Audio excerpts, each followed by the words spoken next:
we have it set up so that it is only recording those of us who are unmuted and speaking and in this lovely yellow box. So you will not be part of that recording.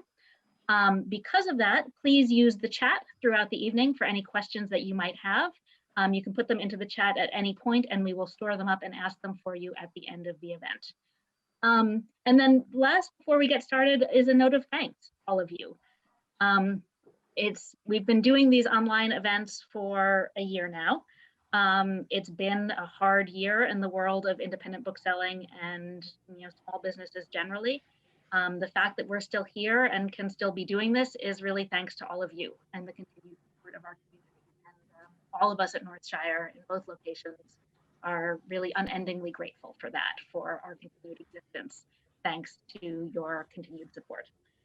So thank you for being here. And without further ado, I'm going to turn things over to Dava to introduce our guest author and illustrator. All right, thank you so much, Rachel. It is my great pleasure to introduce David F. Walker and Marcus Kwame Anderson, the author and illustrator of The Black Panther Party, a graphic novel history. David Walker is an award-winning comic book writer, author, filmmaker, journalist, and educator. His career started in the 1990s with the zine Badass Mofo and Macked, Hammered, Slaughtered, and Shafted, a feature-length documentary on blaxploitation film that he produced and directed.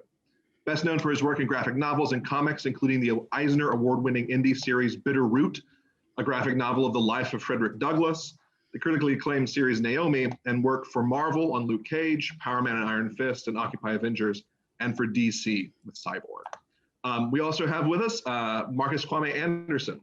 Born in Jamaica, he moved to Albany at an early age. He is an artist, illustrator, and educator. Much of his work explores the beauty and diversity of the African diaspora. He is the co-creator of the ongoing comic book series Snow Days and has illustrated stories for an Action Lab series Cash and Carry and Force. As I said, their new book is The Black Panther Party, a graphic novel history. Please join me in welcoming to Northshire David F. Walker and Marcus Kwame Anderson. Hello, everybody. Thank you both so much for joining us. But first, you can first just start by briefly positioning the book for everybody. Sure. It's oh, there's a weird echo. Are you hearing that, or is it just me? Nope. Okay, we're good. It's gone. Yeah. So it's the Black Panther Party, a graphic novel history, and it's exactly what the title implies, a history of the Black Panther Party, which was a Black nationalist organization that formed in 1966 in Oakland, California.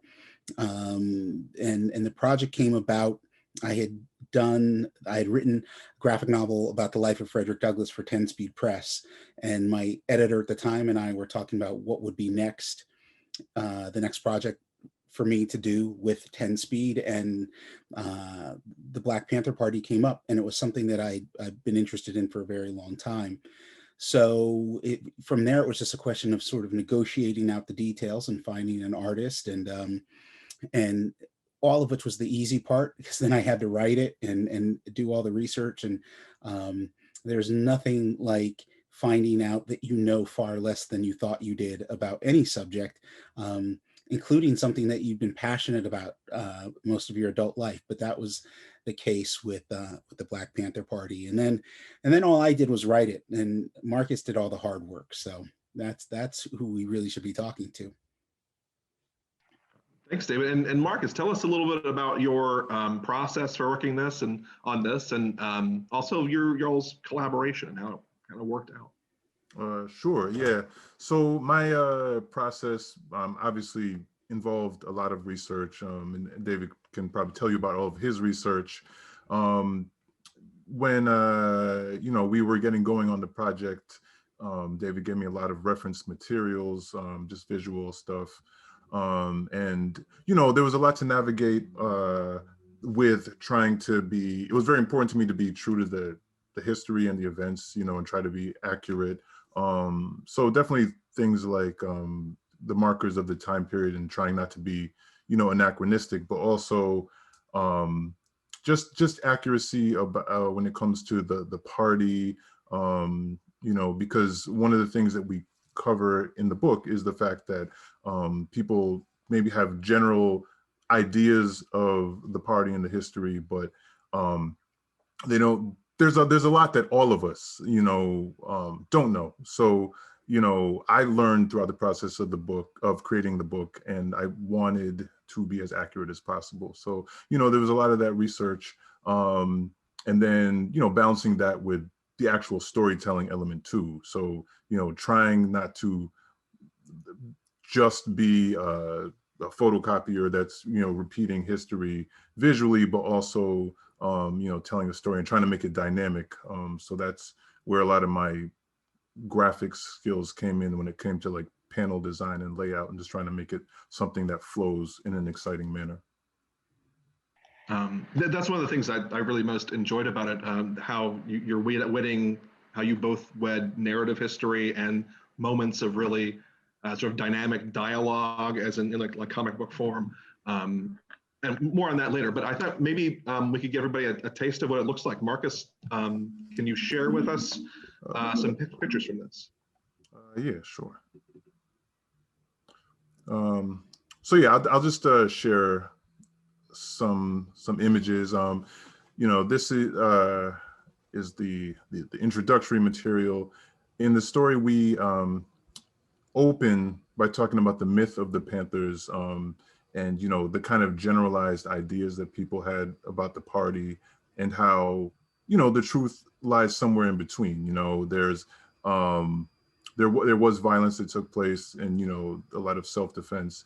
The Panthers also fed the community and provided medical care that was specifically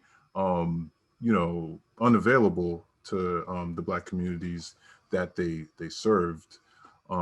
So we jump in with that, and then we go into a lot of the history, the American history that made groups like the Panthers and other civil rights leaders and Black nationalists necessary.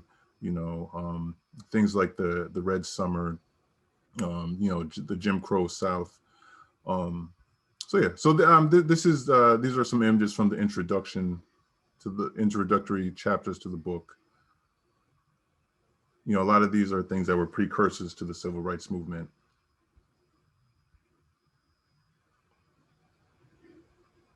Yeah, this part of the book, I'll just chime in really quick. To me, it was really crucial that we have all of this this information leading up to the formation of the Panthers, because I part of understanding history is to be able to contextualize it within both what was going on in the time, but what led up to that moment.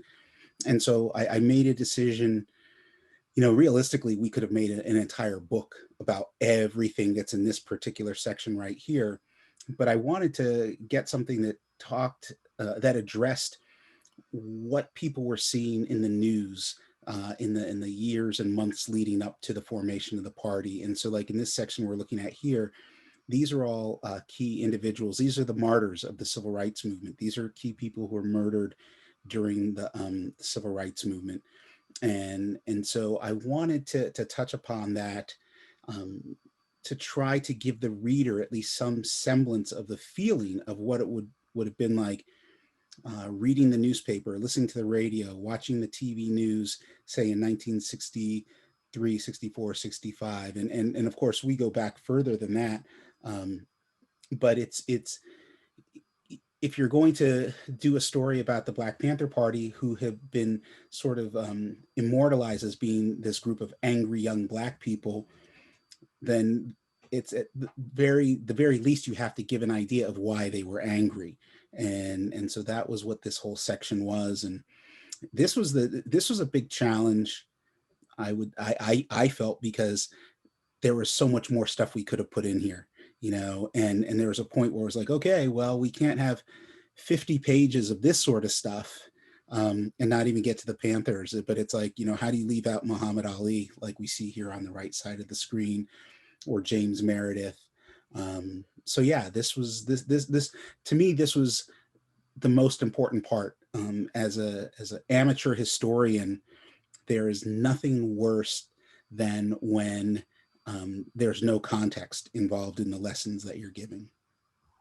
I had a question for later on about how you could actually take from that very chapter to just only pick the few things that you did, and how it was possible that you made such a strong narrative for that, going through the Greenwood massacre in Tulsa and Emmett Till, as we saw on the right earlier too. Yeah, anyway, fantastic. And I love the contextualization as well. These are pretty powerful. All right. Well, thank you, Marcus, for sharing that.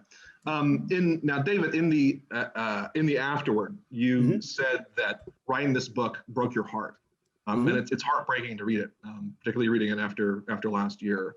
You say every single inequity, injustice, and form of oppression impacting the Black community in 1966 is going strong well into the 21st century.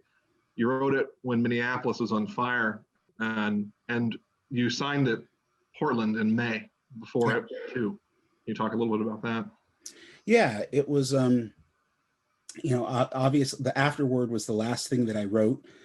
And there was actually one that I'd written earlier, 3 or 4 days earlier. The book was getting ready to go to press fairly soon. And then George Floyd was murdered in Minneapolis. And then that city erupted in violence, and Portland, where I live, erupted in violence too. And I don't say this flippantly or jokingly, but if there was one person in this country who wasn't surprised by anything he saw, it was me.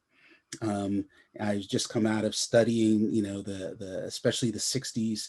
And, I was someone who knew about the Kerner Commission report and knew who Otto Kerner was, and knew about the long hot summer of 67. And I knew about all these things.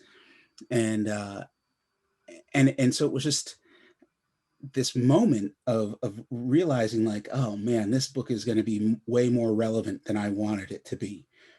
I wanted it to be something that was, I'll say historically important, but not relevant to the moment, not relevant to what's going on, so relevant to what's going on today.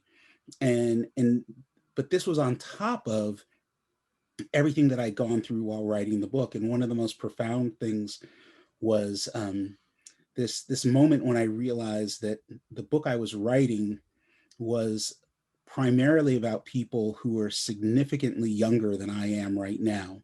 So when I, first learned about who the Panthers were, I was young and idealistic and had fire in my belly.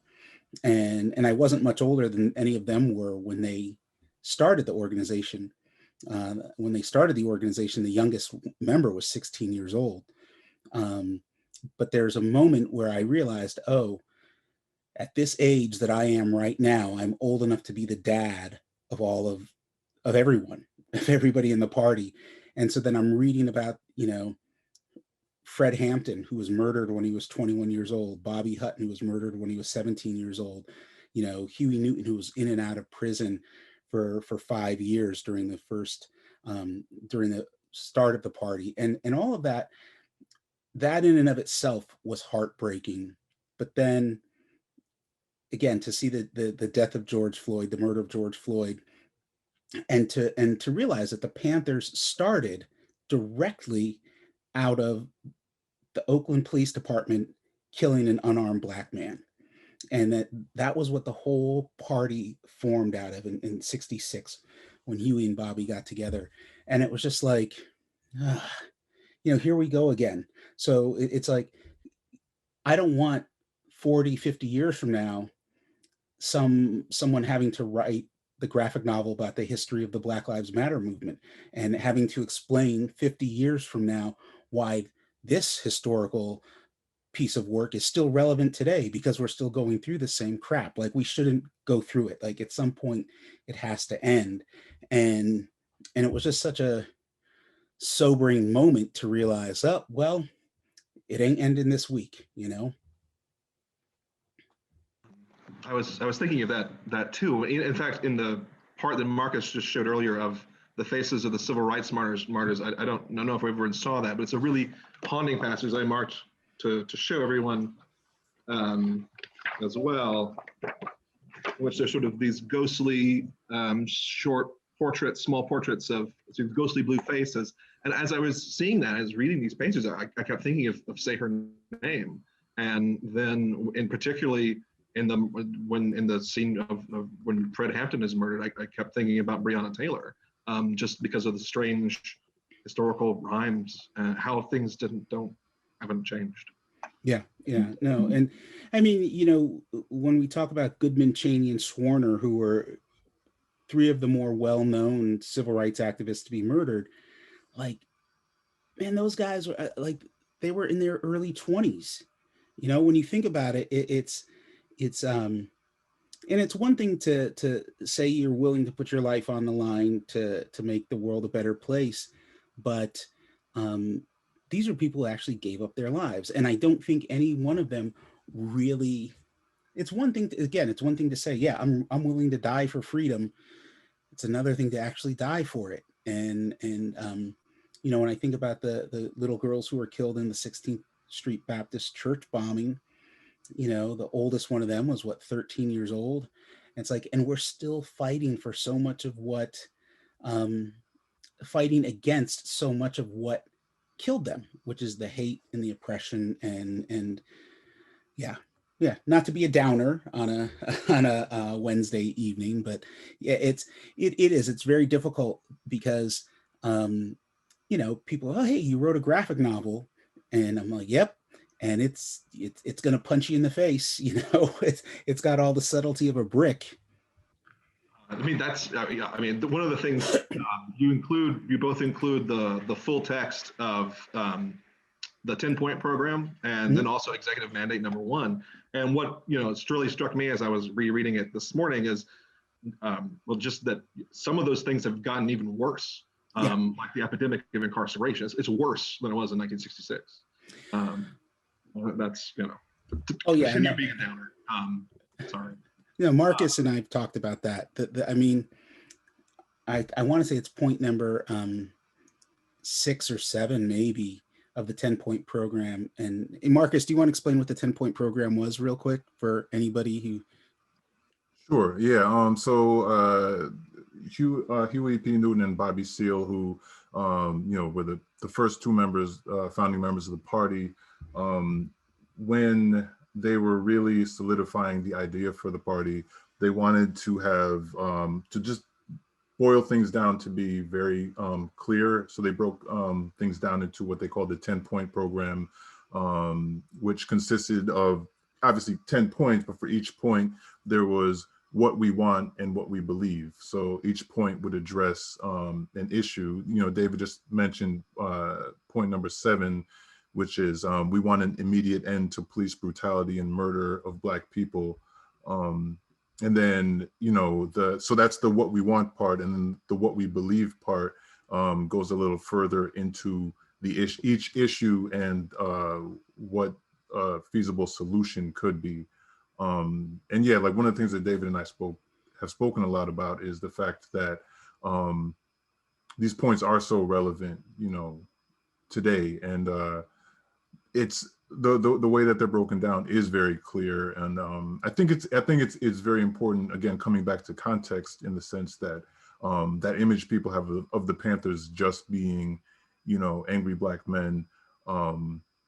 This shows you, like, you know, like what the party was really about, because I think that's something that even to this day gets lost. I mean, you know, even if you talk about the Black Lives Matter movement, the cameras will always show up if there's a car on fire or a CVS, you know, but you very rarely see journalists speaking to a lot of these brilliant people out here who can tell you, you know, what the anger is about and, you know, what the protest is about.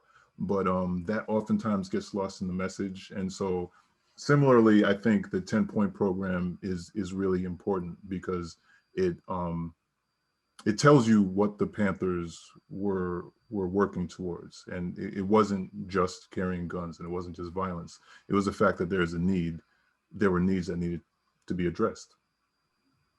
Yeah, could you all expand a little bit on some of the really lasting legacy of achievements, the free breakfast for children program and the Oakland community schools? Yeah, sure. So, the Panthers, obviously, they were known for carrying guns, and one of the probably the most lasting legacy that that the Panthers gave us that nobody ever talks about is that they are directly responsible for the most restrictive gun control laws in the country, um, because they exercise their constitutional right to bear arms. They followed the letter of the law, and California at the time, which is where they were originally based, under Governor Ronald Reagan at the time, passed the most restrictive gun laws in the country with the express purpose of taking the guns away from the Black Panther Party. Um, and so it's interesting now because the NRA. Well, don't get me started on the NRA. Anyway, so the but the things that the Panthers really did that were really crucial. One of the things they did, it started in Oakland, was a free breakfast program for children, and this program expanded to the vast majority of the cities that had chapters. So LA, San Francisco had 3 or 4, Oakland had 3 or 4, Chicago had several, New York, New Haven, Des Moines, Iowa had a chapter of the Panthers. There's chapters all over the country. And so they all operated a free breakfast program. And this was before the US government started their free breakfast program in schools. Now it's pretty much every school district in America has a free breakfast program, and it's based on the economic. Um, there's a whole math equation for how they figure out how students get it. But it began with the Panthers. They started it. They had free health clinics that they operated at the time. Sickle cell anemia, which was really at epidemic levels within the African American community, was being ignored by mainstream health organizations, and it wasn't until the Panthers started their screening programs. The use of acupuncture as a means to battle drug addiction. The Panthers brought that directly over from China, after a visit to China in the early 70s. So there was all these things that the Panthers. Oh, and then they had their schools. They called them freedom schools, and they weren't the first to start it. That this freedom schools go back to the 50s during the Jim Crow era. Yeah, right here where 64 SNCC started a program, and then there was Septima Clark in the 50s. But what we think of now as charter schools, primarily charter schools, but also some private schools, like they were instrumental in setting that up, and beginning that sort of seeing that there was a disparity in public education that wasn't serving the community. So they started a school. The biggest, most successful one they had was in Oakland, but they had them all over the country. And the school in Oakland lasted until, I'm terrible. I don't have the book in front of me. I want to say it was it 1980? I was going to say it was like 80. It was yeah, shortly before the party fell apart completely. But yeah, so there's so many things that they did, and now, again, we don't hear about a lot of this stuff, or we know about free breakfast programs, but we don't know where it started. We don't understand, all kinds of different. I mean, when we talk about, say, neighborhood watch programs, I mean, that's initially what the Panthers were. They were a neighborhood watch program with guns. I think this is, a great segue that you've set up. One of the things that I learned I was most amused or interested by was that J. Edgar Hoover was most concerned about the breakfast program. That makes sense, I guess, to the cynics out here. But I think that's a great segue into sort of how you said there were 279 actions that the CIA initiated under COINTELPRO against the Panthers. Can you talk a little bit about that sort of their systemic project against them? Yeah, so the FBI, which was run by J. Edgar Hoover for decades, had a series of operations over the decades. One of them, one of the more famous ones, was to discredit the communists here in the United States. So when we think of the Red Scare of the 1950s, it was really orchestrated in part by the FBI, and they had what they called the COINTELPRO, which was short for Counterintelligence Program. And like, there's not a single person or organization that if they did not align with J. Edgar Hoover's moral compass, or whatever you want to call it, like, he went after him. And it's kind of insane when you look at it, like going back to Paul Robeson, but also like John Lennon of the Beatles had one of the biggest FBI files in the history of the FBI. He was, and that was because John Lennon was opposed to the war in Vietnam. But the Panthers, J. Edgar Hoover especially hated the Panthers. He felt that he feared that a Black Messiah would rise up in the United States and lead a race war that would, kill off white people. I mean, this is literally what he thought. And so they went after the Panthers pretty hardcore, starting like 67, 68, after the death of Martin Luther King, which was the anniversary of his murder was just a few days ago. They really began to focus their attention on the Panthers, because the entire future of the civil rights movement and where it was going was resting on the shoulders of the Panthers. If you really study, at that point, Malcolm X was dead, Medgar Evers was dead, Martin Luther King was dead. And the free breakfast program, Hoover identified as being, so it wasn't just the Panthers being the biggest threat to America. The free breakfast program was, in essence, the biggest threat to as Hoover saw it, the freedom of America, because he saw it as being an indoctrinating program to brainwash young Black people to hate white America.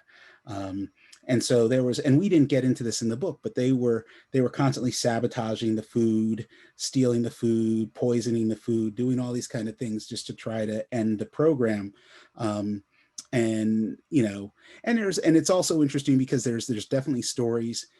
Different cities ran their food campaign differently. So, there were certain cities where there was a certain amount of strong arming and extortion going on to get the free food to feed the kids. But, we've all benefited a little bit from some strong arm tactics, I guess. But yeah, no, the FBI, yeah, I mean, Fred Hampton, who was the head of the Illinois party, he was murdered by the Chicago Police Department. The Chicago Police Department was given all their intel and information by an informant who was a paid informant working for the FBI, who had drugged Fred Hampton so that he slept through the raid on his apartment and never woke up when the police shot him through the head. And when you talk about some of the greater miscarriages of justice in this country, the things that happened to the Panthers, even when Bobby Hutton was killed, it was a public execution. I mean, the police who were there were police officers there who testified that he was executed, tried and convicted by the Oakland Police Department. And it's as with COVID has exposed a lot of the cracks in this great society of ours, and we've seen some of the things that can go wrong. But when you begin to study the history of an organization like the Panthers, you really begin to see like just some of the incredible ugliness. And the party itself had its problems. They weren't perfect by any stretch of the imagination. But it's like, as we're watching this trial of the cop in Minneapolis, it's like, it doesn't matter what George Floyd did throughout any time in his life. Did anything he do, did it warrant being choked to death in the middle of the street? And the answer is no. And that's that seems to be the question that we keep coming back to over and over and over again. When is it okay to gun down a 17-year-old kid? who has his hands up, who doesn't have a weapon, who's just been tear gassed? And the answer is never. But yet, you know, it happened. Sorry, I've been rambling on. Marcus, you should be doing some talking. Yeah, I mean, well, obviously everything you said, I think you said it all right there. Yeah. We actually have a question I'll for take the you, next Marcus, in the Okay. chat, a Marcus-specific question, Okay. which is really wanting to learn about, from Diane, she wants to learn about your process for illustrating this book. Do you do it digitally? Do you start by hand? And I'd also love to tag on to that by asking about your process for the visual research, you know, what you did in terms of reference, you know, to really Yeah, get a sense of the historical time. Yeah, absolutely. So well, first of all, for the book, my process is I do layout. I've been very stubborn over the years in staying traditional when it comes to you know, drawing. I started using a drawing tablet for color work like maybe about 7 years ago, but when it came to like pencils and inks, I held on for dear life to paper, you know, until really about like 2 years ago. This project was the first one where all of the majority of the work was digital. The layout thumbnail drawings that I do as I'm figuring out how everything is going to be on the page, and that stuff is all on paper, because I do love paper, and like, you know, so I'll do that stuff traditionally. But when it came to the actual final pages, I just I dove in, and this is the first book that I've done you know, digitally straight through. The thing about digital art is it's all the same fundamentals. You know, I think people think that it's like a shortcut or it's quicker, and that's like by no means the case, you know. And all of your fundamentals for drawing, like if you don't have that stuff, then it will come through in the work, you know. So yeah, but so basically I do layouts. I did a lot of layouts, and I'm very focused when I do layouts, because you're essentially kind of like a cinematographer and a film director and a you know, casting and all of that, because you have to really conceptualize how everything is going to look. And I also make the film metaphor because you know, when I was a kid and I just was trying to soak up as much knowledge about the comic book making process as I could, one of the best pieces of advice that really stuck with me was just to look at film and look at like at what directors do, and how they use visuals to convey things, to convey feelings, to convey just actions and narratives. You know, I looked at all that and I soaked that in, I mean, to this day. So yeah, I thought about all that. I also, one of the things, and I guess I'll, after I'm done answering the question, I will try to find some images that maybe speak to it. But one of the things is I tried to make I'm always interested in interesting panel designs. You know, I grew up with a lot of books that had maybe traditional 9-panel design that was kind of straightforward, but some of the stuff that really captured my imagination were artists that like did things like, you know, maybe had figures coming out of the panels, or you know, just figured out different ways to be unconventional with panel design. And I thought that really worked for our book, because it is history, and there's a lot of reading, good reading to do, but in order to keep the visual side of the equation engaging, like I tried to really do things like have characters like maybe, you know, coming out of the panels, or just do interesting things with the panel design. And I think the second part of the question was about reference. And when it comes to reference, so like a lot of the biography pages that we have of people, those I tried to capture, like, you know, some iconic images, and because those pages are very they're meant to focus us in on the individual, and so there's a lot to read on the pages. So I wanted to have like an image that was, closer to my portrait work that I've done in the past with paint on canvas, so even though it's digital, I was approaching it with my portrait sensibilities that I use when I paint. So those were some of the ones that were more based on iconic images, but then there's a balance of a lot of these things that were going on. It's actually very hard to find any information. So for instance, when the Panthers went to the state capitol to protest the Mulford Act, even though it was a public event, and Ronald Reagan was there, there's not a lot of footage. So I did a lot of cross-referencing. Like for instance, I was able to use Google Earth to kind of figure out what the lawn of the, because a big part of the early action in that scene takes place on the lawn. So I was able to use Google Earth to figure out what the lawn of the Capitol looked like and kind of figure out the lay of the land. And then I just had to improvise a lot, so I would just take the little bits of news footage you had of maybe an interior shot and then come up with my own composition, because that whole chapter about the Sacramento incident is one of the more sequential traditional comic book chapters that we have in the book. So I didn't want the quest for architectural accuracy to get in the way of telling a good story. So it's a balancing act, and there's figures who pop up in the book quite a bit, like obviously Huey P. Newton and Bobby Seale, other people like Erica Huggins. So for some of those people early on, before the script was even finished, I just did a lot of sketching of them to kind of familiarize myself with them, so I'd be able to draw them in a lot of, in many different situations. So yeah, that's what my process was. Thanks, Marcus. I do love there's this real dynamic quality. We've got the history and those biographies that come in, and the sort of the action sequences that feel more like a comic book.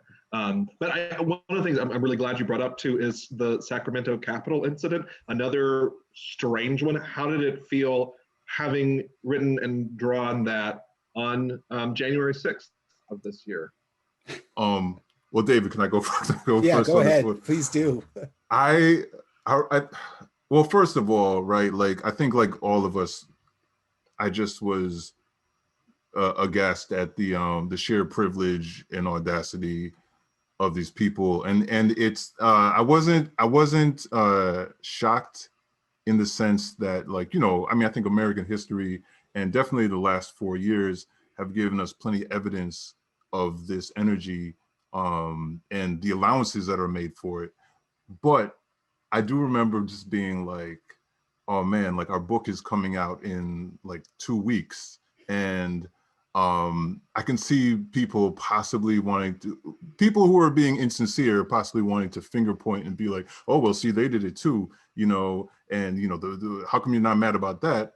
And I had my responses to that all prepared, which is essentially when the Panthers went down to the Capitol, there was absolutely no violence. They didn't break anything. They definitely didn't storm into people's offices and put their feet on the desk or smear feces or all the other crazy things that these people did. They didn't beat police officers like on January 6th.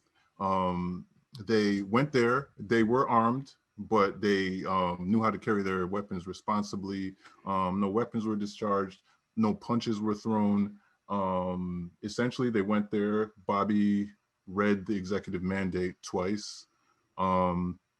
It definitely made a scene, and they did end up on the floor of the Capitol, but there was no violence. So to contrast that with January 6th, where it was violence nonstop, and whatever arrests were made didn't really start happening until later, and to be honest, there haven't been enough, and the Panthers were immediately arrested at a gas station after they left. And not only were they arrested, but like a few like Black other Black people who happened to be there, who were bystanders, were arrested at the same time. So I say all that to say that my initial reaction was just like, I wonder like how this is going to affect people's perception of our storytelling of that real life event when the Panthers went to the Capitol. But I also I just was upset because I was immediately struck with the differences, the difference in response and the difference in just all of it, So. And for me, it was Marcus is the nice guy out of the two of us, so I was very I wasn't surprised by what I was seeing, but I really was like, look, in I don't want to watch this unless like the police open fire, right? Like I not that I want to see anybody killed or anything like that, but I knew that if an organization like the Black Panther Party existed today and did what those people did on the 6th, a lot of people would have died, right? And to date, I don't even think there's been as many people arrested from the January 6th incident as there were arrested the day that the Panthers went to Sacramento.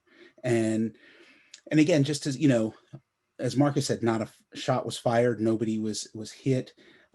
But the end result of that was the most restrictive gun laws in the country.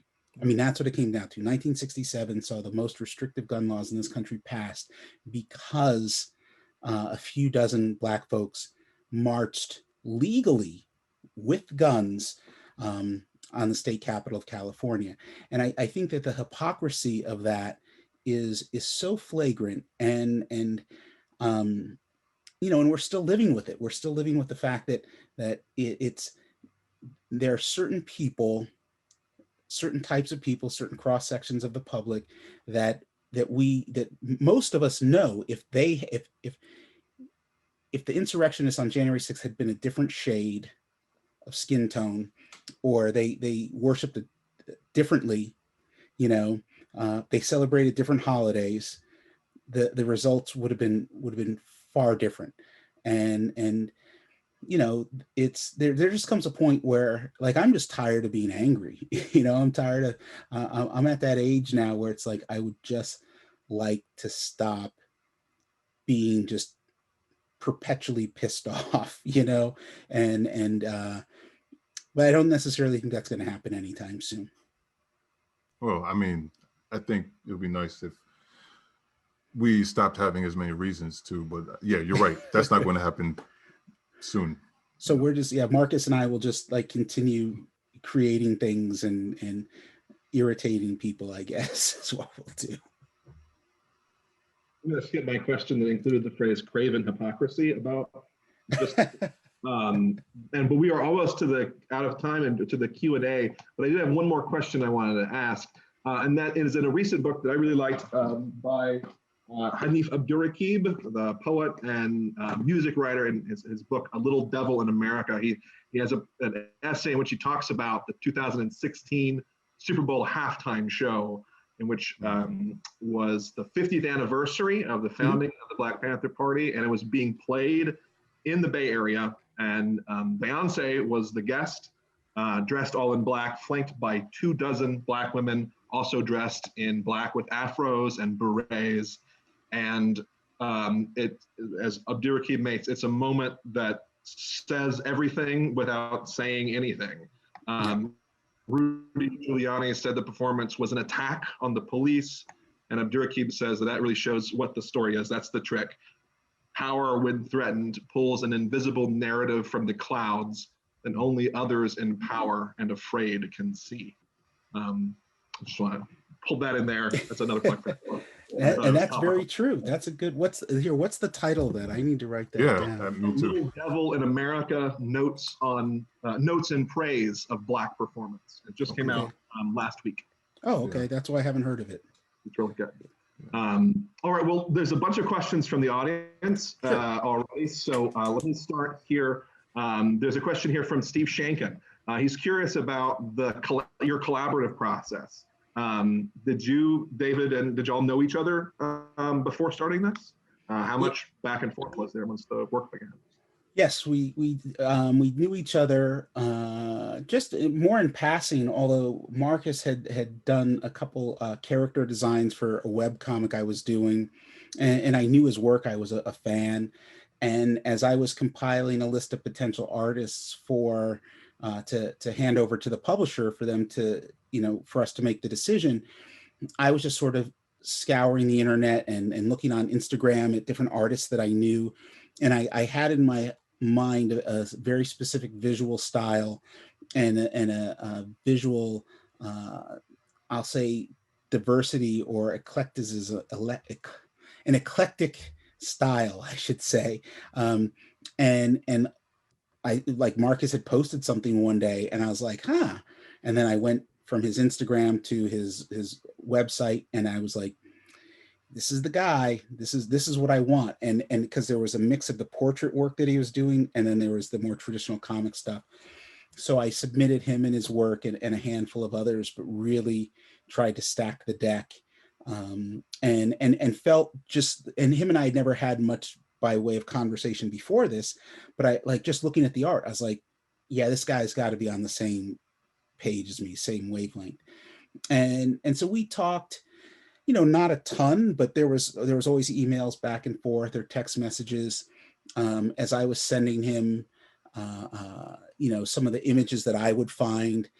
We were sharing stuff back and forth, and I had, I was giving him pages before the book was officially done because I knew that it was going to take a long time to draw.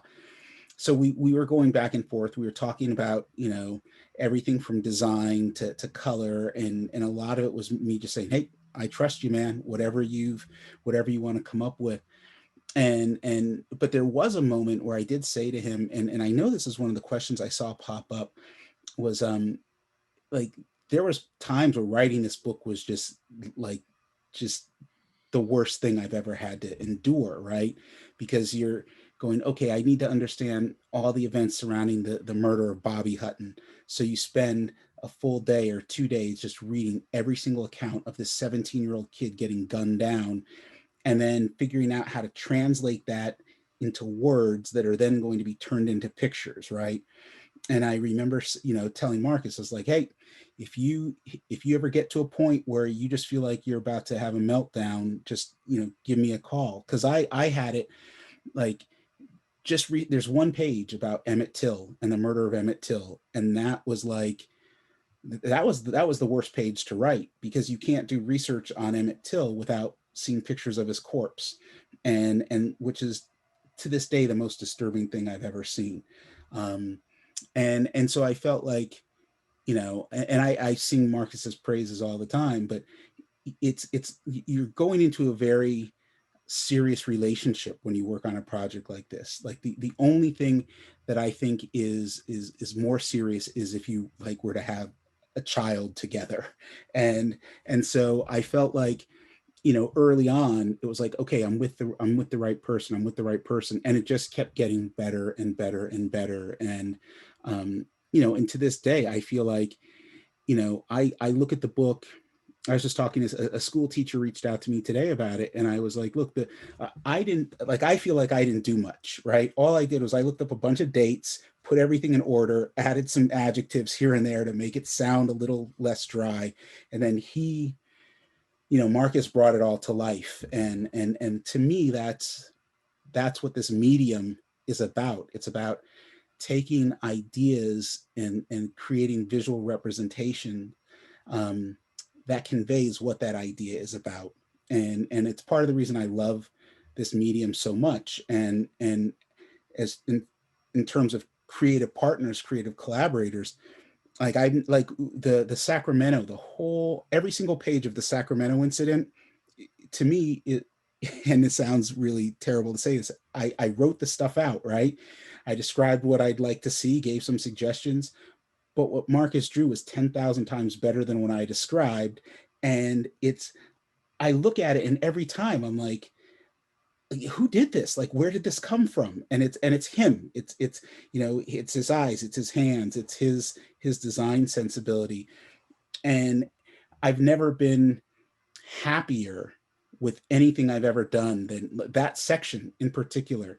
And maybe it's because it's the section that it's not horrifically violent. There's some other sections in the book that I think turned out great, but you know, I wouldn't be showing them if I ever had grandkids. I wouldn't be showing that to them right away. Yeah, and I think, well, and first of all, that's super humbling. So thank you, David. But and obviously, David knows that the respect for his work and talent is mutual. The one thing that about the creative process that I really loved is a lot of times in the past, as a creative person, I see things in my head and I see things in a way that's not always the most conventional. So I'll make I'm not going to say weird, but I'll make a color choice that other people might think is weird, you know.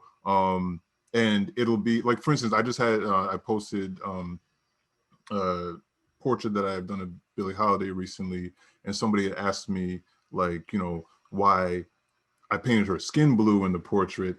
And I mean, you know, and the question was like, is it because, you know, like Lady sings the blues? And I mean, I told them that it's like, that no, it was more to reflect maybe the blues of her music, but also that literally that's the color that made sense to me when I was painting, because that's just kind of like how my mind works. And so I say all that to say that one of the things I'm really grateful for on this project, working with David and with 10 Speed Press, is all of my choices, like what, be it like unconventional color choices or whatever, like there was never notes like, well, why is this person, you know, red here? Or, you know, like they got it, you know, they got what I was trying to do. And sometimes, you know, doing freelance work for people, they'll send stuff back to you and just be like, well, can't you just make this normal, you know? So, I mean, it was really nice that just to be trusted, to have my my work and my ideas trusted, so I could actually kind of do my vision. Because there's certain times with other projects where the thing you turn in, you're like, I'm proud of that, but I know the crazy thing that I wanted to do that I wasn't able to do, you know. So yeah, it was nice to be trusted. And this project is definitely the thing I've done that I'm the most proud of. And I think that that's all part of you know, our collaborative relationship and just the team that I worked with on the book. Thanks. There's another question here for Marcus from Beth. She says, did you start drawing at an early age? Did you have mentors? Were you drawn to at an early age? Yeah, definitely. I as early as I think I could lift a crayon, you know, and I always say that, and when I'm teaching people or I talk to people who feel like they haven't been inspired enough or they should have followed art, I tell them, like, you know, you can always start. And I always say that most kids draw or doodle or color, you know, and it's just like some of us don't stop. And I just didn't stop. It was just something that just captured my imagination and that I just love to do. And yes, I had a lot of mentors, because my one thing about my my parents and my mom in particular is they just always they saw that I only really wanted to do art. So they tried to put me in just create different opportunities for me to be in creative environments or around people, which is definitely something I try to pay forward today, just because I think that a lot of kids have endless talent, but they're not necessarily given outlets for it. So I try to do my part where I can to be a mentor figure. One of the people that I like to mention is my high school art teacher, Mrs. Pace. She like saw what I did, because I was one of those kids that, like, you know, I would draw like straight throughout art class, but I'd also come into the art room on free periods just so I could get more drawing time in like in a creative environment. And you know, one of my other teachers told me years later, after Mrs. Pace had passed away, that, you know, teachers weren't supposed to have favorite students, but I was her favorite student. And that meant a lot to me. And like, she, on her own time, when I was, I think in like 11th grade, she took me to meet an artist that worked for Marvel Comics, you know, who lives in the area, who lived in Troy, and took me to his studio. Like, she set the whole thing up, just because she saw like I was so into comics and illustration, and like, you know, so that to this day like means a lot to me, to have had people that saw something in me and wanted to nurture that. And I can't say enough. I really think that with all of our kids, or especially kids, you know, kids in communities where, if we're being real, there's, as much as like kids in general aren't like encouraged to get into the arts or nurture their creative abilities, I think the lack of nurturing is even worse in you know, like a lot of like the same communities that the Panthers were serving, because of the fact that there's fewer resources. So I just think that, you know, we should be mentors to kids. We should connect them with mentors and just allow them to explore all of their potential. Thank you so much, Marcus. We are just about out of time, but there is one last quick short question from Janae. She says, were y'all able to interview any living Black Panthers for this? I did talk to some Panthers. I wouldn't say interviewed them so much as like picked their brains about some things, talked about resources, tried to get, you know, more of a clear story. The key with the Panthers, by the early 70s, there was a huge rift between them. There was the Huey Newton camp, and there was the Eldridge Cleaver camp, and things got really violent. And, you know, nearly 50 years later, those rifts still exist. Like, you can still meet, you know, a Panther who's in their 70s, and they're, you know, they're part of the Newton clan, and they hate the Cleaver people, right? And so I was warned about that really early on in the process by somebody who is very neutral to both sides and is more concerned with history. And he said, look, you really can't talk to anybody, because all you're going to get is this perpetuation of the you know, the favoritism or the prejudices that it still exist within the party, and you're just going to have to dig and find the facts. And it was, and that made sense. But it was, yeah, I would talk to people, and people still hate Eldridge Cleaver, you know, and to be 100% honest, I can see why, right? He was like arguably the least likable person within that organization, but I couldn't leave him out of the book. Now, there's people that I've talked to, and there's people out there who would have much rather he not be in the book at all, but that's a disservice to history. And so, yeah, I recognized, because at one point I knew some people who were like, hey, do you want to meet Bobby Seale? Hey, do you want to meet Elaine Brown? And there's enough stories that, like, they're all eccentric, right? You know, it's like everyone's in their 70s and 80s now. And they're extremely eccentric for their, even by comparison to your average, like, octogenarian. And I was just like, yeah, the last thing I want is someone who's got, like, still has machine guns in their closet mad at me. And so I just sort of left it alone. And at this point, I haven't gotten any negative feedback from anybody that was in the organization. So I think that says a lot to what Marcus and I did, which was like, we really tried to be as even-handed as possible, and make the book be a pro-Panther book without it being like nothing but rhetoric and propaganda, which is what so many history texts are, right? And I'm old enough and have a critical enough eye that I see it when I'm reading something and it's just biased. And I was like, everything is biased, right? The news we watch is biased. The history books we read are biased. But the question is, how biased is it? And that's what I wanted to try to keep it as neutral as humanly possible. David, Marcus, thank you both so much for being here. The book is The Black Panther Party, a graphic novel history. Thank you. Thank you. This is great.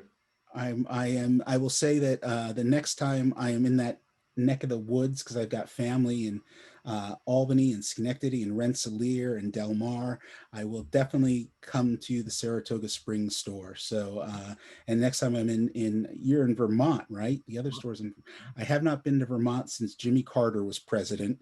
But the next time I'm in Vermont, I will check out that store too. So thank you, as an independent bookstore. Thank you so much for holding it down during this rough time. It's I don't know where we would be without the bookstore. So thank you. Yeah, and thank you for the book recommendation. I'm gonna pick that up. Thank you both so much. I'm going to recommend the Black Panther Party on a little rec tag soon in the bookstore as well. And if anyone else has the time tomorrow evening, if you're interested, we have another Northshire Live event with Sarah Kamali presenting Homegrown Hate. It's a book on white nationalism and Islamophobia. So there'll be some rhymes there for tonight too. So have a great evening, everyone. Thank you so much. Thank you.